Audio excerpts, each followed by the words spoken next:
Hey, welcome back to Mill Yard. My name's Bill. This is Pirate Solutions Forestry. It is Sunday afternoon, about 6:30, and it's a beautiful afternoon, nice and cool finally. And I wanted to shoot a quick little video because I have to cut a timber frame coming up this week. It's 1,700 board feet of timber frame beams at final length. So it's going to be somewhere around 2,000 board feet at raw length. Obviously, I'm going to have to cut everything over for a customer. And I want to give my mill a once over because, as you guys have seen, anyone that follows me on the channel knows that I cut some really big stuff. I'll show you some here in a second that I have to deliver tomorrow.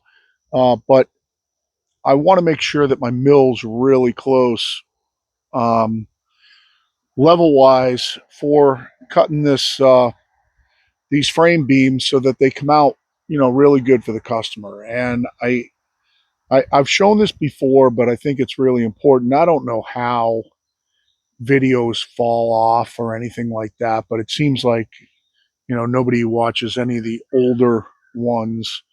I guess maybe people just don't use the search feature well, or I don't title videos the right way. I'm not really sure, but we are gonna work on that. I've got hopefully a big announcement coming up soon about the channel and about some improvements to the channel. And there is a possibility that I'm going to be milling in yoga pants. So let me show you what's going on out here first. Stuff that I have to delivery tomorrow. I've got to deliver some slabs. I'll show you those big poplar slabs. And we'll take a look at those, and then we'll get right into what you need to do this, and what I found is the best way. So let's start with checking everything out here. So we got Danny, the sawmill dog. Hey, Danny, Danny, Danny. Hey, Danny, Danny. He's not interested. So here are the poplar slabs that are getting delivered tomorrow, at least as much as I can get into my truck. It's somewhere around, let's see, 1, 2, 3, 4, 5, 6, 7, 8, 9, 10, 11, maybe 12. So there's somewhere around 500 board feet. I did estimate, and I write on them all the board feet of each one. These are black poplar, not yellow poplar, like I said the other day. This is a black poplar tree. I think, as you can tell by the deep furrows in the bark.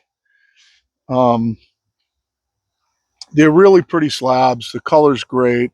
A couple of slabs do have some wind shake in them. That is going to hopefully not be a problem. Let me see if I can just pull this one over so you can see the color. You see the color. The colors are beautiful in these slabs. It was something a little bit different that my slab guy, my pine slab guy, wanted something a little different, so we milled up the poplar. I also milled this week a bunch of 2x4s for the shed build, which is going to be continuing forward. It's just sitting there with its nice shiplap floor, waiting for me to put walls up.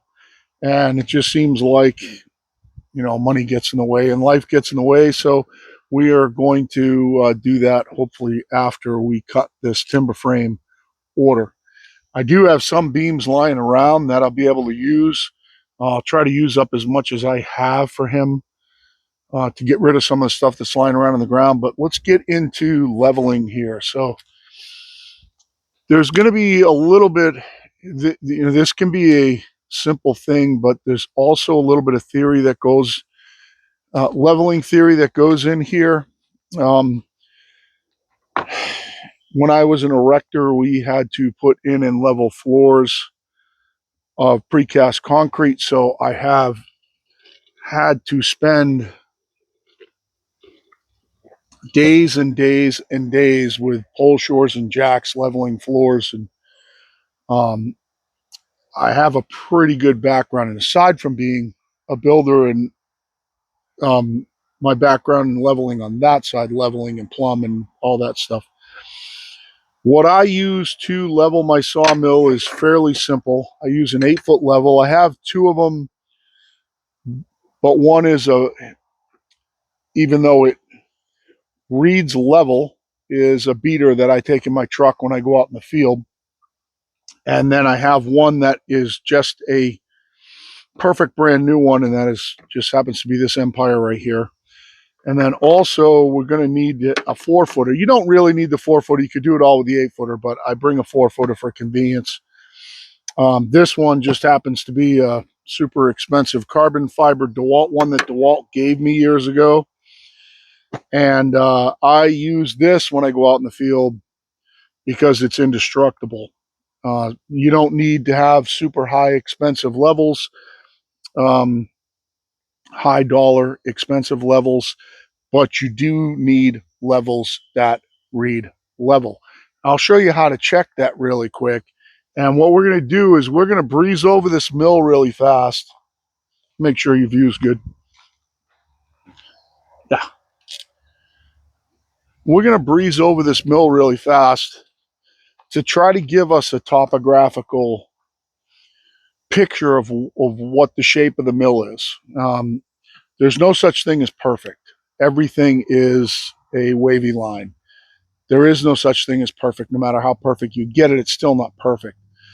But what we want is we want a view of what the mill looks like overall first, because that's going to determine what we do to make it right. So in other words, if if I check across my rails and my rails are like this, that doesn't necessarily mean that I'm going to bring this corner up. That doesn't necessarily mean that I'm going to bring this corner down. If when I check the long way, if that corner's high, then I can bring that down and fix both problems at the same time. However, we need to work in one axis first. And I believe is just what my belief is, that we work across the rails first. We want to work across the rails at, in this case, I have leveling feet. Whatever you have on your mill, whether they're screw jacks or whether you're shimming it or whatever. We're going to work across the rails first and by doing that, what we'll do is we get both rails at the same elevation. And we're going to get them relatively close elevation wise. That doesn't mean that they're straight. They can be like this and still be at a curve like that, so to speak. So they can still be like this, but all your cross bunks can read level. We're going to get our cross bunks level first, and then we'll level down the rails. The reason for doing that is that you can get both rails level and your mill could be sitting like that, and then you'd have to bring a whole side up.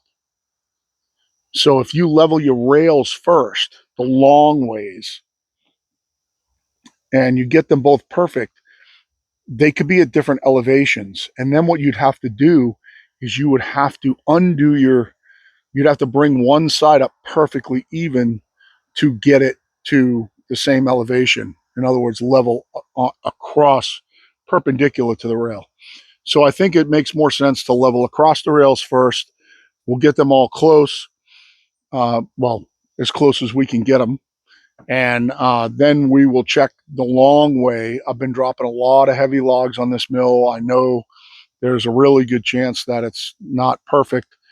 I bet it's going to be close, but we're going to check it first. And then we will go and level a thing up and make it perfect, just so that when I'm cutting the timber frame timbers, I'm sure my mill's level and then I'm going to get the best product I can get. So no further ado here, I'm going to get you guys over here. We're going to take the 4-foot level and we're going to check down this mill across on our cross bunks. I'm actually going to take you in my hand and we will see what the mill looks like. And then we'll check it with the big level so we can get an overall picture of what the shape of the mill is. So let's check at this cross bunk first. I'm going to check them across my rails that my saw carriage rides on. you know that I've already done, if you've watched the video, I've already done the work on getting the cross bunks set the same elevation off the rails as close as I can.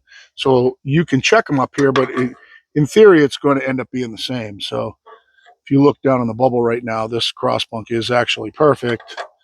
And this, in between these rails, are actually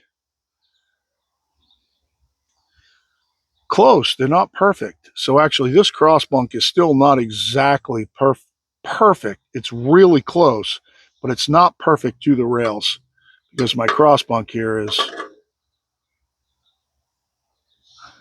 it's showing almost the same thing. So anyway, this particular one right here is showing a little bit low on this side. So that side is showing a little low, teeny bit. And check the next one. This one is actually showing this almost the same thing, and this one's almost perfect. It's very, very close, almost nothing, but if anything, low towards the side that I'm standing on. This one is pretty much dead smack on. So far what that's telling me is that hopefully when I read the long way that corner's low. That corner needs to come up a hair, and that'll fix two problems with one thing right there, but let's keep going. We got to check them all. So this one is, it's really, really, really close. But again, it's showing the side that I'm standing on. This side is microscopically low. Check right here, and then we got to move the saw head just a teeny bit. Down by the saw head here, I'm showing just about perfectly level. And then we'll move the saw head forward. And I am going to check back here too. I was thinking about just not doing it, but I did unclamp it just so we could just push it a hair. Just check it right here because I do have leveling feet here. And this one is pretty much perfectly level. So, number one, I didn't expect it to be this good. Number two, we don't have a whole lot to do. I am going to put you in the holder. No, you know what? I'll take you along for the ride. So let's check the rails themselves for front to back with the 8-footer. You don't need an 8-footer. I do have a 6 as well. All right, so this right now is showing me that the middle of my mill is low, which is to where you can see my finger wagging over there, the left side.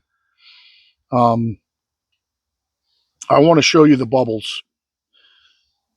But to my right over here is the end of the mill, and then this way is the saw head, and I'm spanning 8 feet. And this is showing me that the center of my mill is low, which is something that I expected. And I expect this is going to be the opposite. We're going to find out really quickly here. Just push my mill head down just a little bit. I think if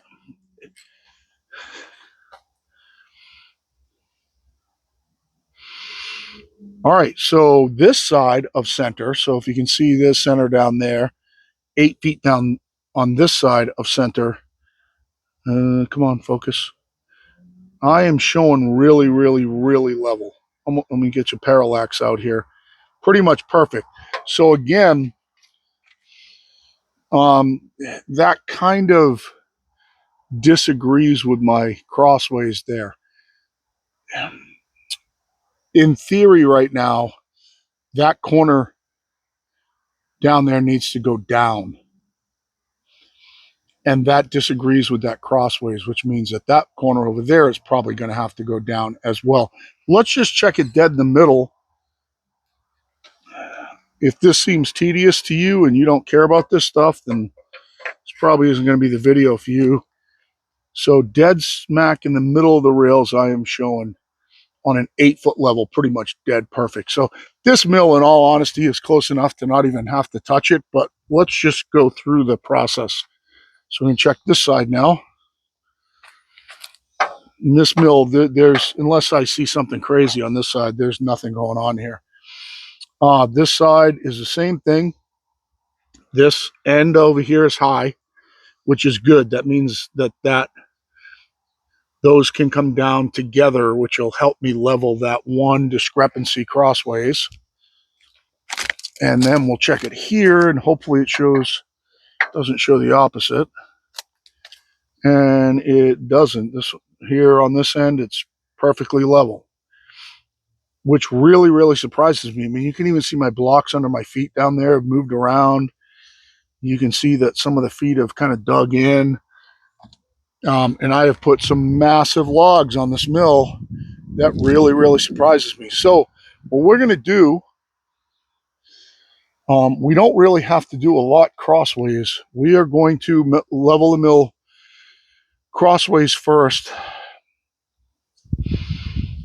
and then we're going to bring this end down just a teeny bit. This is basically showing me that from a topographical standpoint, that this end is high and it leans down towards the middle and then flattens out. So this end over up down here is up just a teeny bit. And the other side is the same way. Also, this cross bunk right here, I think is higher on this side than that side, but we're going to fix that first. So let's go through the cross bunks. I'll put you in the tripod so I can go along and work. Now keep in mind that one thing equals another here. So I wonder what the best view would be for you. Probably from here. I'll move my cup so you'll be able to hear me talking. And then I don't think I'll take you back and just show you the bubbles. I think that's just silly.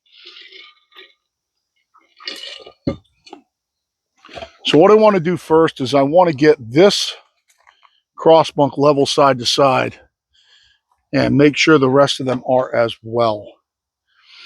Now, what this is telling me is that this needs to come up. However, since I did my topographical, I know this whole end needs to come down. So what am I going to do? I'm going to bring that side down because I know it needs to come down. So we're going to do that first. And it doesn't need to come down very much. The only thing that I will tell you is that sometimes, especially when you have as many leveling feet as I do, let me just check your view really quick.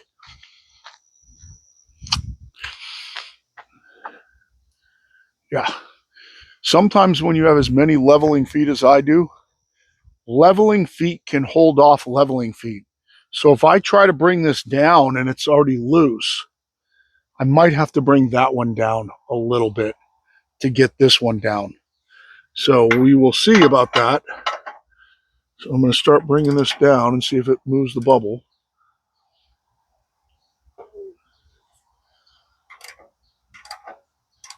Yep, the bubble is moving. And that's pretty much level right there. I am going to take a little bit of tension off this one because that one over there, that foot is starting to get loose. I'm just going to take a teeny bit of tension. All right, so this one's starting to get loose too, which means that this foot here is holding that end up. So I want to bring this one down just a hair.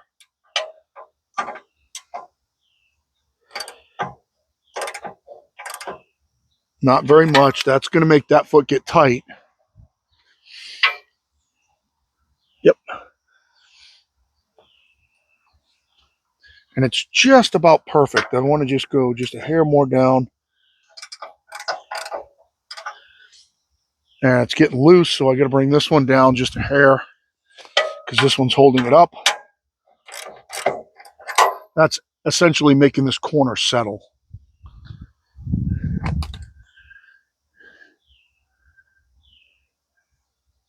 And now it's really, really, really close. So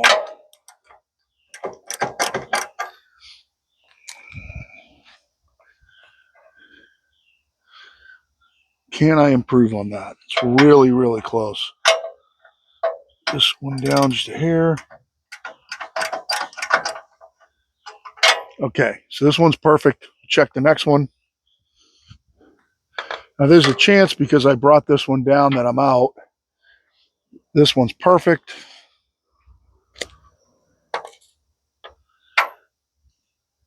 This one's perfect.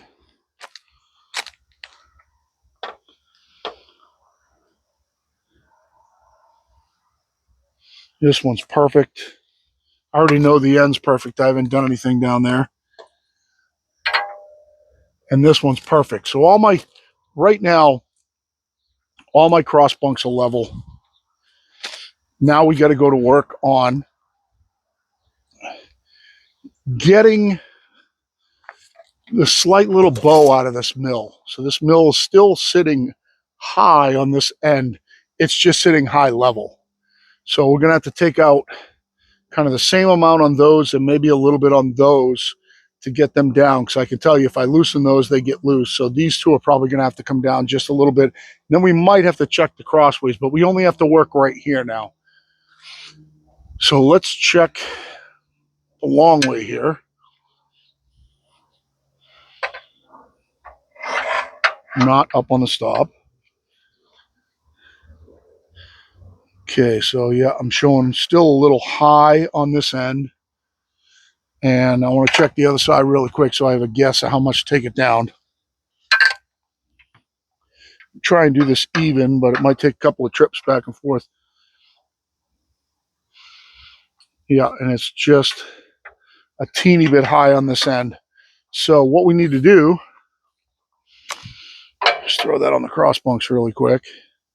Shows the same thing on the cross bunk. So actually I can use this. I need to bring these 2 feet down. I know that one's going to get loose quick, so I'm going to take a little bit out of this one first. We don't have to touch any of the rest of the mill. I'm going to take a little bit out of this one. Now it's tight, nice and tight here. So this is coming, now this is really coming down now when I do that. Almost perfect. See if this one's tight. And this one's kind of loose. It's really close. Another couple of cranks out of this one, and this side will be good.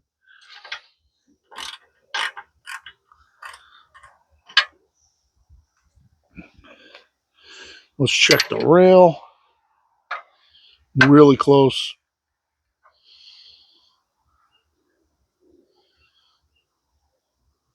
It's really, really close. I'm not going to say it's perfect. It's really close. I'm going to come down a hair more.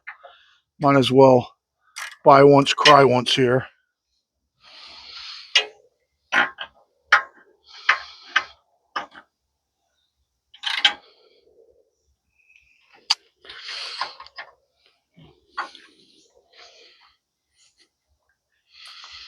Okay, and that looks really good right where it is. So we're going to go do the other side. And I am getting pretty close to bottomed out on that foot.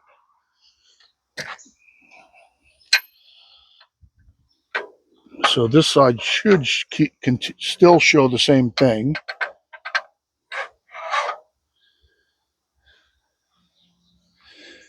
Man, so this whole end dropped.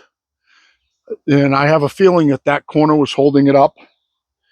It's not perfect, but it's close. So what we're going to do is get ourselves here, and we're going to take the teeniest little bit out of these two. It's going to settle the side of the mill. Then we'll check our 2 cross bunks here, and we should be done. So I want to take it's really, man, it's really close. Check this rail again here.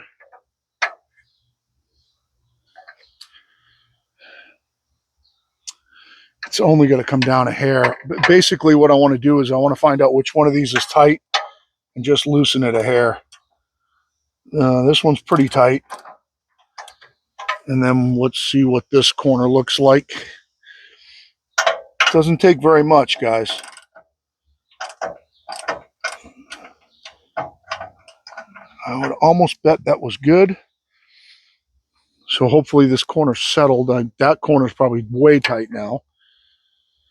You know, you're hitting these things with the forks all the time and dropping big logs on it.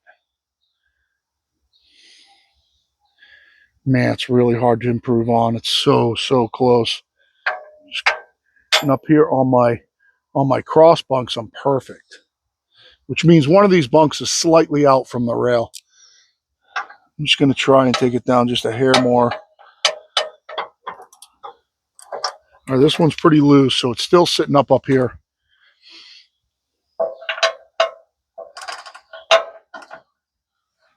Yep, this one's pretty tight. All right, dropped. These are little adjustments too. I'm not making big adjustments.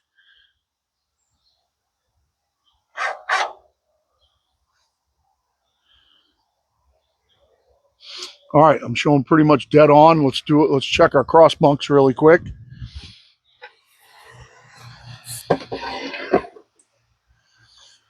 Let's get you a better view. And this is just general maintenance. Let me give you this view. It'll be better over here and I can work towards you. This is just, as you can tell from all the debris under the mill, I'll show you in a minute, that from all the debris under the mill, we've been doing quite a bit of milling. So let's just check here. All right, so I'm showing that this corner is still high, just a hair, which is kind of good because we were on that side of imperfect. So I want to take this down. And believe me, by the level, I could afford to come down here. Now it's hovering right now, so I'm going to loosen this one just a hair.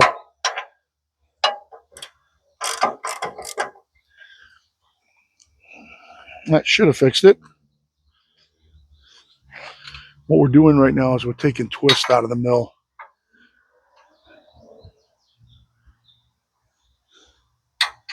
I got a little bit of a rock in the mill. This is a little bit of a unique situation. I am not, right now this corner is being held up. I can actually push it down to perfect, and it's being held up by something. My guess is that if this foot is not tight, which it's not, that would mean that the next foot is still holding me up. So I want to come down on that one just the smallest amount to let this corner settle.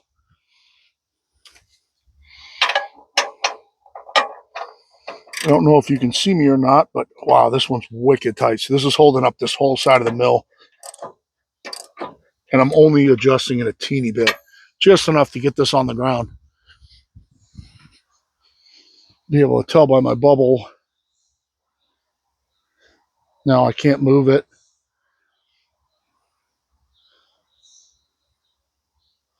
Bubble's just about perfect. It's perfect on the cross bunk. So make sure that this is not hovering. Nope, that's tight now. So now we'll go to the next one and we'll check that one and we should be done.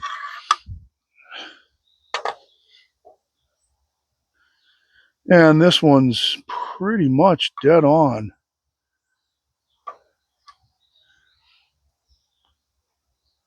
This one is pretty much dead on. If anything, it's telling me this 1 foot here needs to come up the smallest amount. Let's check the cross bunk, see what the cross bunk looks like. It's absolutely perfect. It's so close, it's not even worth touching. So let me pause you guys 1 second. So let's just talk for a second about what my mill's sitting on right now. So when I graded, sorry, there's a story behind the way I'm dressed. When I graded the yard and I got down to the hard clay underneath here with my Bobcat, I got this area as close as I thought I needed to get it.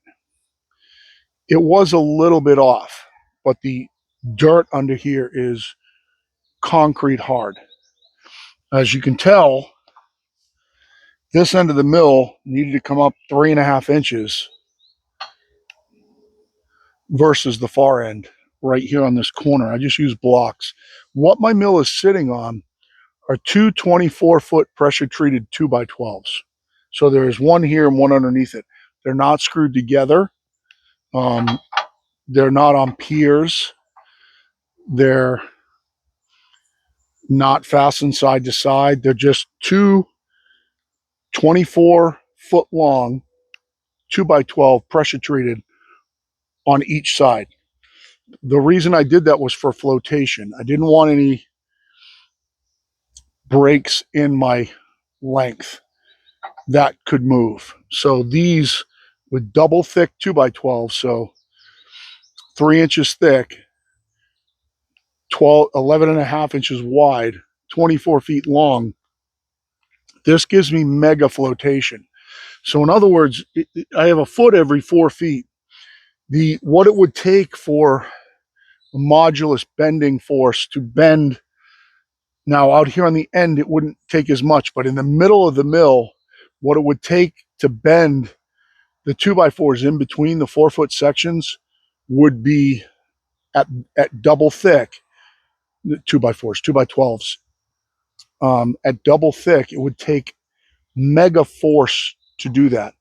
I did it this way because I was convinced in the beginning that this was a temporary location. I think the mill's going to turn 90 degrees because I have a building going down that end next to it.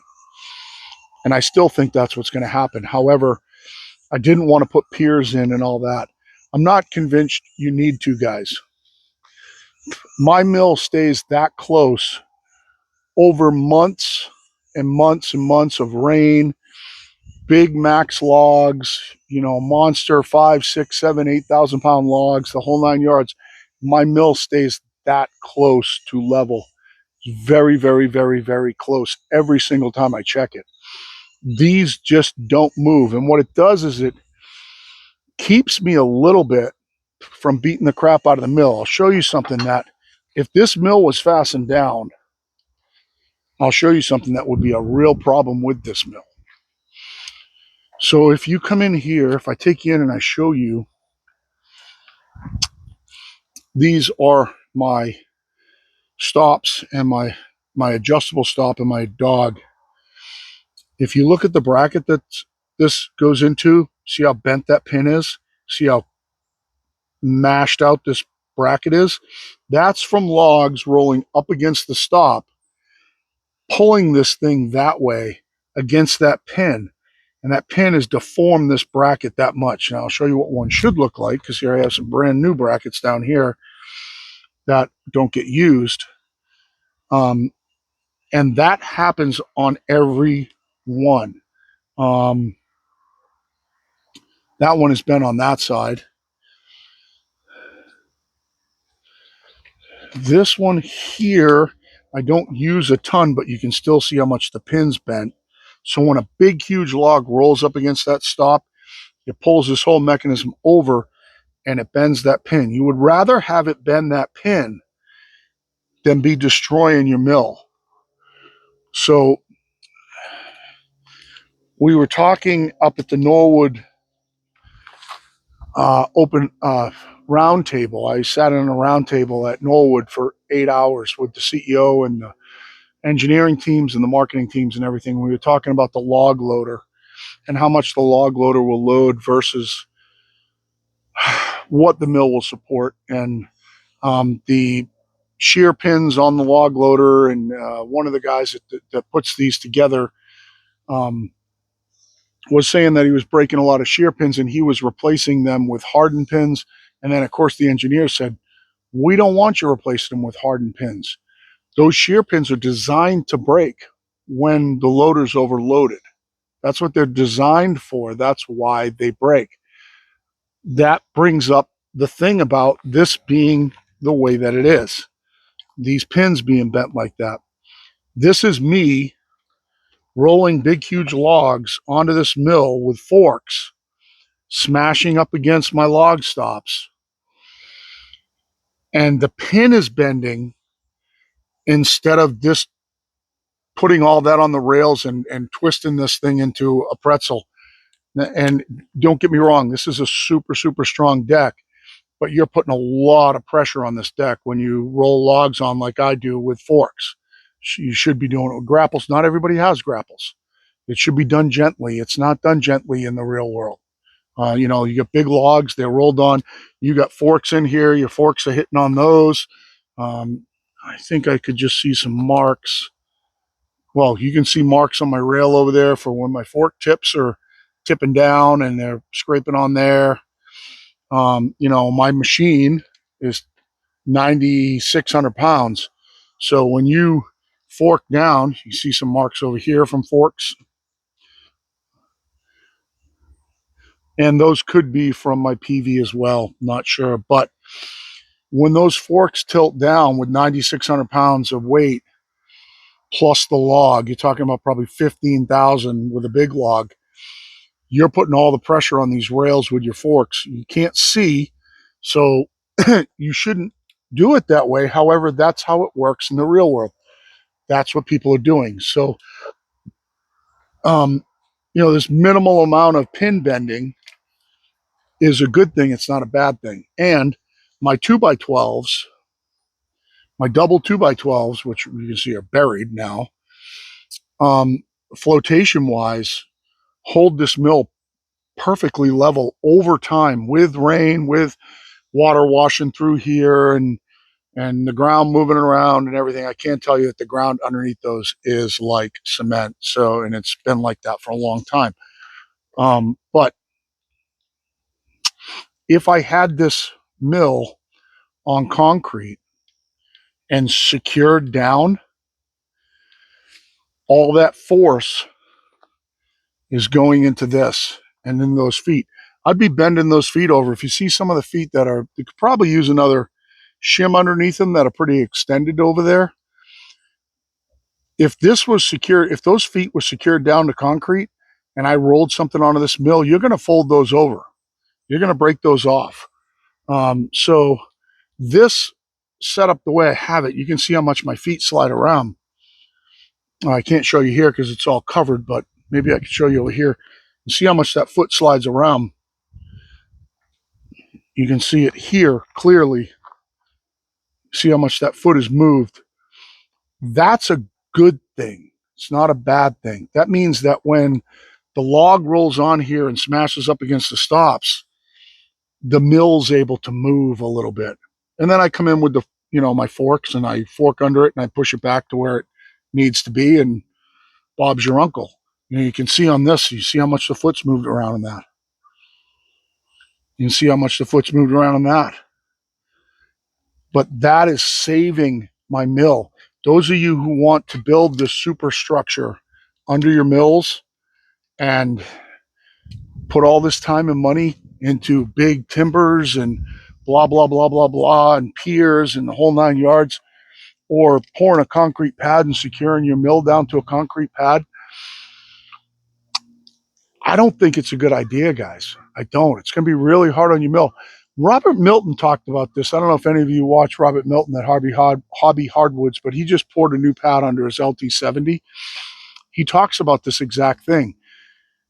He doesn't secure his mill down because he wants it to move on the concrete. He doesn't want the force to go smashing into the stops with a big log and the mill have nowhere to go. So I like the way I have it. I can tell you the 24-foot 2x12s are expensive.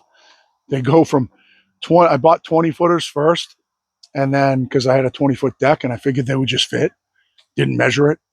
And I got out here and the 20 footers were too short. And I had to take them back and get 24 footers. Well, the price went for 4 20 footers was $260, I think. 4 24 footers was $900. That's how much the difference was, because to make a 24-foot long 2x12, structural 2x12, it takes a really special kind of tree. So there's a huge markup in going up those jumps in length. So I understand that's expensive. I don't know what they are where you are. Could you get away with staggering and putting them together? You could use 8 footers and just stagger the joint. I think you could. I just don't think it'd be as stable as the way I have it. So I'm happy with the way it is. I could have easily burnt $900 in pouring concrete in a second. I just think my mill's going to move. So that's it for tonight. I hope wherever you are, the weather's starting to break and it's starting to get cooler. I have got a pile of milling to do. You know, when you talk about 2,000 board feet, doesn't sound like a whole lot, right? You know, you could probably do that easily in 3 days. Especially you say, well, 2,000 board feet, it's beams. It's not a lot of cuts. It's not like you're cutting 1x10s. And you're right. The problem is that when you cut beams, there's a ton of waste around the beams. So you're constantly canting up a log and see how it will fit into the beam structure of the timber frame, because everything is different sizes. There's 3x6s, 3x7s, 4x8x8s. There are some 18-footers that I'm going to show you a real easy way to do an 18-footer on a mill that will only cut 16/7. I'm going to show you a real easy way to do it when I cut the 18-footers. Very, very simple. Much, much simpler than any video I've seen out there. And I think you guys will appreciate that. But it's a lot of cutting. I'm probably going to have to cut probably, if you scale it, Danny, come. If you scaled out the logs, probably 5,000 board feet of logs to get 2,000 board feet of timbers would be my guess. It's going to be a lot on the outsides cut away that I'll have to cut into 1x material. And however, you know, I need 2x4, so maybe some 2x material, but it's all going to depend on how it works out with the log sizes and the cant at 70%. So thanks for the watch. I got to go get my dog. My dog just decided he's not supposed to go past that pile right there. So the road's out there, and he's a squirrel dog, so he likes to chase squirrels. So he's not supposed to be out here. Danny, come this way, please. With me. Come on, hurry up. We're gonna go in the truck. He loves to go in the truck, so that's like, oh yeah. As soon as he hears that, it's money. We're gonna go in the truck, buddy. So you guys say goodnight to Danny. I appreciate the watch as always. Hopefully I helped some of you out with leveling. I know I didn't have to do a whole lot, but it's just a testament to the system. I mean, my stuff's just sitting on pressure treated blocks. You know, they're not even screwed down. So the mill stays that level with the monster stuff that I'm usually milling. You see, this one here is a pretty big log, but you know, I'm milling stuff like that all the time. So hope it helped. Hit me up with any questions if you want, and hope you guys had a great weekend. For now, Power Solutions out.